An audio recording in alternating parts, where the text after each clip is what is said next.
So 1 year ago, we interviewed Jade Raymond on the new big project, which is Ubisoft Toronto, and you told us that the main focus was hiring the best from some of the best from the industry to get focus on AAA games. Is that the same right now? Welcome. Hi, thank you. Yeah, I mean, we've had great success. I think so far we've built up the studio to 350 people. And of course, I think it's some of the most talented people in the game industry. We shipped our first big AAA game, so we shipped Splinter Cell Blacklist. And now we're working on 5 projects simultaneously. So we're continuing the growth and the evolution of the studio. From those 5 projects, some of them are just your own projects, and maybe some of them are part of a multi-team project at Ubisoft? Yeah, that's right. So we're collaborating with Montreal on the next Assassin's Creed, so that's exciting for me since obviously I have that's close to my heart, the franchise. We're also working on the next Far Cry, which is really exciting because Far Cry 3 was one of my favorite games, and everyone's really excited to be working on that.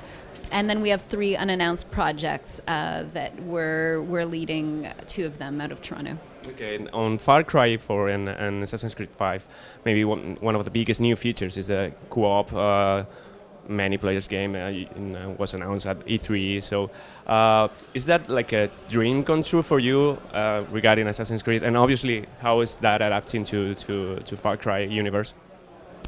Well, I mean, I'm really excited that finally you'll be able to play an Assassin's Creed game with friends. I think that's something that will just add a lot to the experience of being able to be an assassin, but in a group with friends and live through, you know, especially the exciting setting of the French Revolution where a lot of stuff is going on. So I think that's great. In terms of Far Cry, we haven't yet said which parts we're working on in Toronto, so I can't give too many details about that. Yeah. So you mentioned Splinter Cell, of course, you delivered last year, and you told us that after launch you always take some surveys on the players and get some feedback. So what was the feedback in general about that game? We got a lot of feedback ranging kind of across the board. I think it was a game that did appeal to a lot of the core fans, I think. I think some of the core fans were worried that maybe we were going to make the game dumb it down and make it, you know, easier, but that's definitely not the case. If you play on the realistic, you're going to have a challenge, and so a lot of the fans were really happy to find kind of more of the chaos theory experience back in Blacklist. Maybe some fans are maybe concerned about Sam becoming kind of a Batman with many gadgets and not going on his own, like, you know, with not that many weapons and things to use. And do you think it's important to reduce that technological level so fans can get like the classic experience again? Well, I don't know. Actually, Splinter Cell has always been about tech, right? I mean, it's one of the differentiating features is that you always had all of that tech equipment, and especially added to, you know, the spies versus mercs experience and all of the, you know, gadgets that you would have as a spy versus the mercs. So I really think it is fundamental to the brand. Okay, and regarding Ubisoft Toronto, obviously it was recently open, and now you said 350 employees, but you want to get like 800 in 10 years. In which point are you currently, and how are you feeling the whole process? Because you were pretty excited about it, and now some time has passed. So. Well, I mean, so we're at 350, so we're almost halfway to our objective of 800. Of course, I mean, the studio might grow beyond that. I think, you know, the big focus for us now is keeping that culture of feeling like it's a small studio, even though we're continuing to grow. And, you know, now we're working on multiple projects. And so it's a whole different phase now. You know, everyone was working on one team before, and now people are working on 5 different projects. And it's really important to me that we have that culture of feeling like we're one team. And so we're putting a lot of effort as a studio on that. How can you manage all that? There's a lot of good people that I work with. I don't do it all myself. Okay. And then there's ambient gaming and the 4th dimension. Yeah. What's that about? Well, so that's what I gave a whole half-hour talk about, so I don't think I can answer your question so quickly.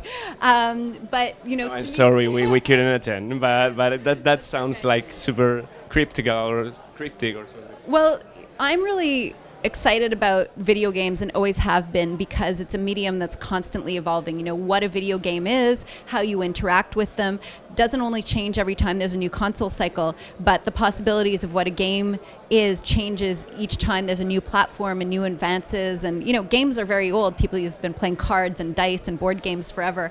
And then there were the arcade games. And, you know, now we're on the verge, I think, of big breakthroughs in tech that are going to transform games or bring new types of games to life. And so that's what I was talking about a bit. I think the proliferation of cheap sensors in the form of wearable and the Internet of Things is going to create a new kind of ambient gaming, which I'm calling sort of seamless gaming that can happen in the background and in the real world. And then the fourth dimension is reference to virtual reality, not only the display technology, but all of the new input technology that's going with it and how that's going to transform how we interact with those types of games. Do you have any personal idea you would like to try with these kinds of technologies and innovations? Yeah, I talked about a few of them during the talk. So in terms of making the real world playable, I think there are tons of things that are exciting, but I think that we're on the verge of having an MMO that you actually can play out in the real world with real objects.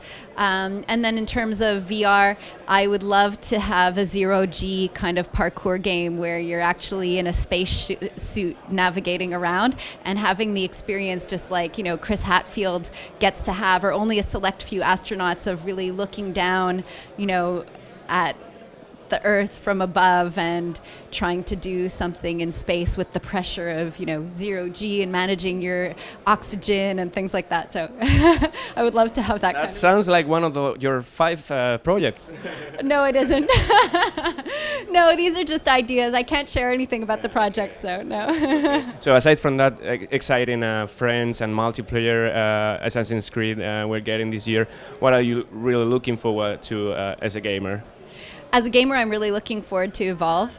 I think it looks amazing. It's exactly my kind of game, and I love, you know, it's a very simple concept of, you know, people in co-op with the traditional roles, but playing against one player so that one player gets to sort of have a single player experience. Will you play the monster? Yeah, when they play the monster, I will play the monster for sure.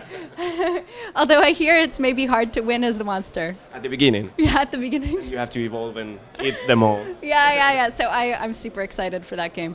Okay, thank you very much. Good luck with those many projects, that many people. Yes, thank you.